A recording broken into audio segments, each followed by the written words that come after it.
All right. So first off, we're going to start with talking about Kotaku getting hacked.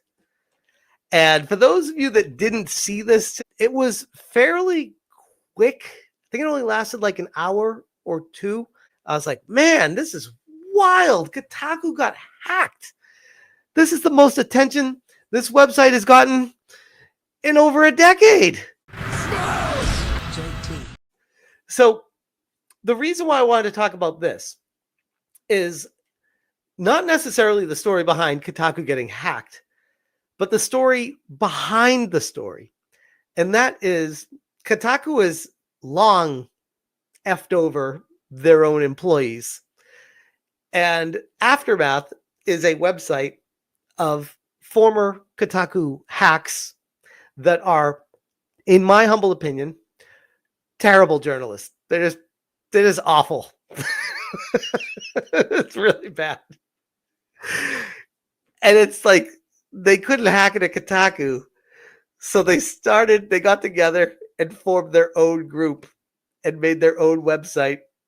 And it's as bad as you would expect it to be. So these are very disgruntled former employees of Kotaku cheering them on getting hacked. It's classic.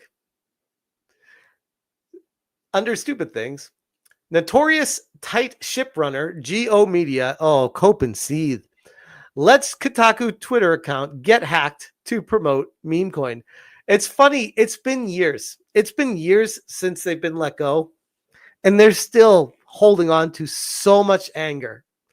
Like they haven't moved on from it. These people are so narcissistic. They think they're the cream of the crop. They're crap don't stink. They're the most amazing people in the world. How dare you let us go? And they're still being really petty about it.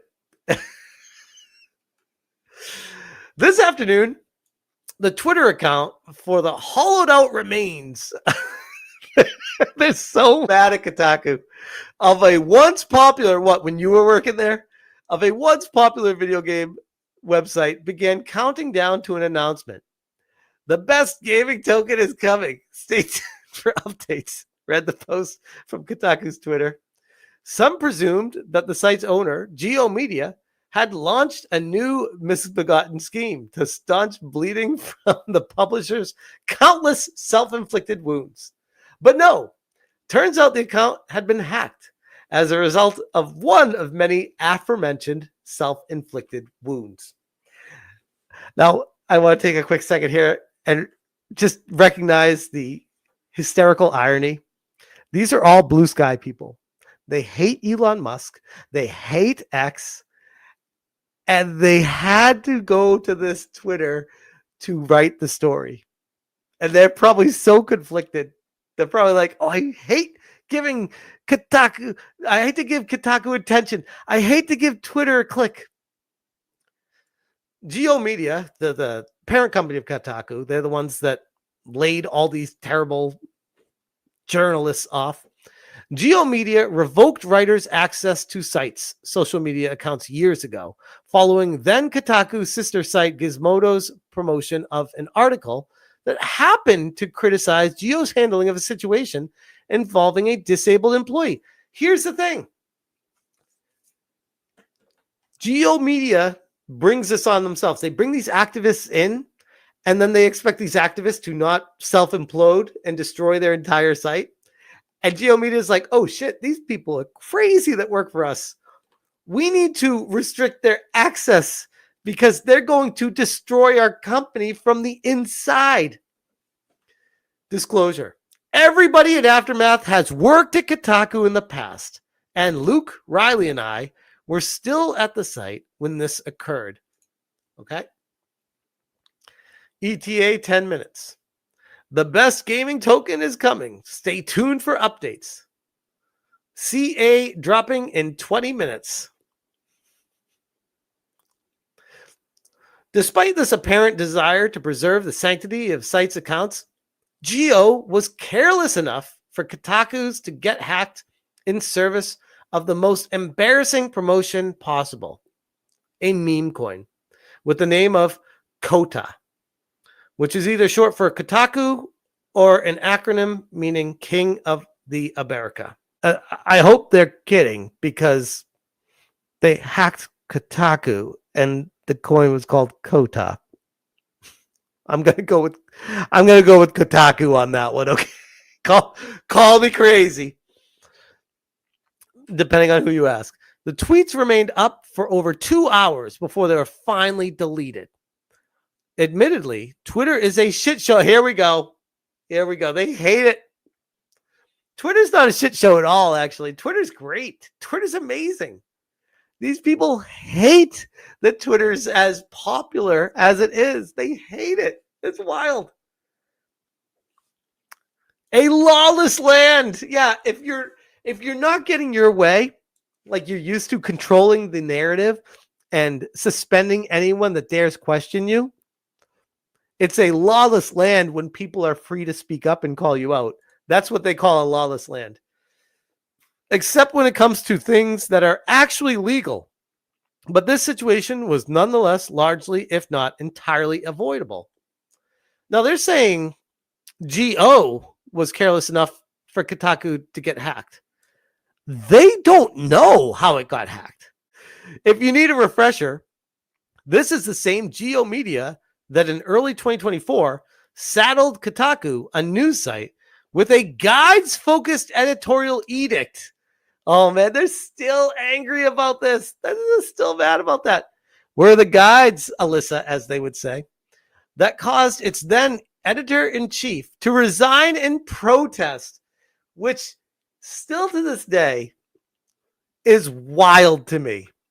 The editor-in-chief was willing to quit instead of work, or instead of tell her employees that they need to stop putting around and get their shit together and work, cover video games, make game guides, do what everyone's asking you to do because your activism is not wanted here.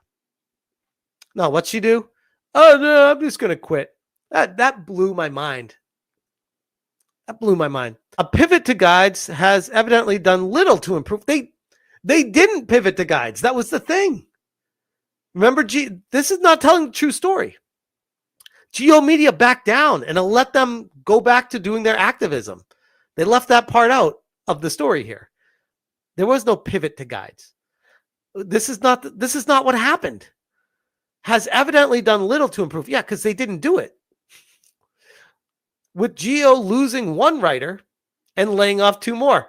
Odd how that is verbalized there. Losing one writer, which in her lawsuit, she claims that she was fired because of being anti-Semitic, but then also claims that she left on her own within the same lawsuit. And she contradicts herself within the 54 pages twice.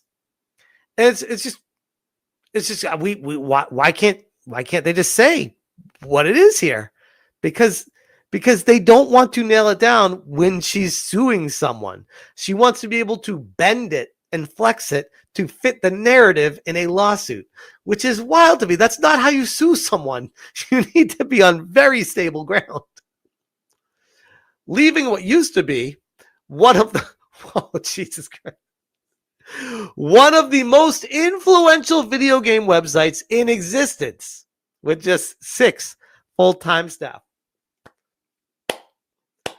These people cannot take accountability for their life. This is insane to me, how they are blaming the parent company, GO Media, which is the one in charge of hiring people to get the shit together. And these people cannot get their shit together. And now, because of that, the website has lost any kind of relevance. Activism took it over. No one cares about them. They are the laughing stock of the industry. 404, error 404, integrity not found, Kotaku. These people were part of the downfall of it.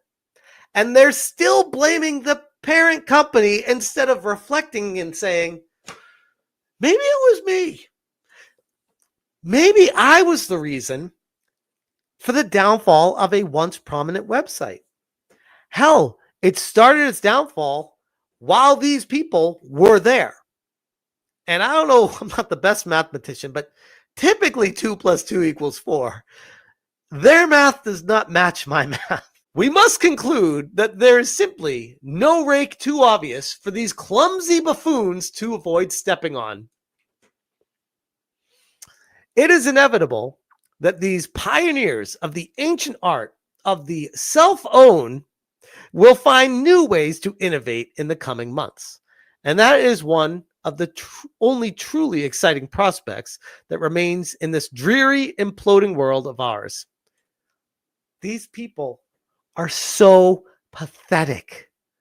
Pathetic. I am a one-man show. I started my own website, my own YouTube channel, my nightly live streams. I'm getting people contacting me, whistleblowing me, trusting me with information. You guys continue to fail and continue to blame anybody but yourselves as to why you continue to fail. Or at least it would be if it didn't splash back on writers who actually know what they're doing. If you actually knew what you were doing, why does no one give a shit about Aftermath except your tiny, tiny, tiny echo chamber of people? Why is that? It's curious. It's curious. Again, not trying to be too harsh here, but some people need a rude awakening as to why they keep failing at life. And that is why I wanted to talk about this article. It's not just about Kotaku getting hacked. It's about behind the scenes, how there have been years upon years upon years of constant failure and zero accountability. Anyway, that's all I got to say about that topic.